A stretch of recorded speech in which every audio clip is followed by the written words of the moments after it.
میرے نبی صلی اللہ علیہ وسلم اس قرآن کے ذریعے سے لوگوں کے لیے نجات کا راستہ اللہ کے گھروں کو بنائے. صحابہ فکر مند ہوتے, صحابہ خوف میں ہوتے, صحابہ ضرورت محسوس کرتے. ایک ہی جگہ دوڑ کر جانے کی تھی, وہ تھا اللہ کا گھر. آج اللہ کے گھروں سے دور کر دیے نا.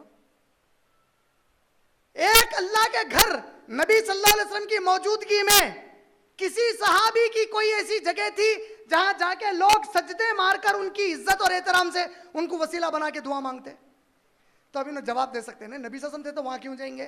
ٹھیک ہے رے بھائی, بعد میں ابو بکر, عمر اور عثمان اور علی رضی اللہ عنہ کرے سے بتانا. پھر یہ چار خلفاء بھی نہیں کرے نا. یہ چاروں کو ضرورت پڑی تو کہاں جاتے تھے؟ مسجد کو جاتے تھے, نہیں جاتے تھے.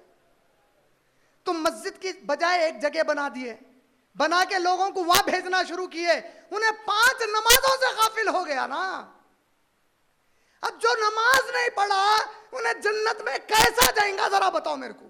کوئی ایک قرآن کی آیت سے بتاؤ, کوئی حدیث سے بتاؤ. میں جیسا عیسائیوں کو چیلنج کرا, ان کو چیلنج کر رہا ہوں, لا کے فتوا دو لکھا ہوا میرے کو. انہیں نماز نہیں بھی پڑھا تو جنت میں جاتا.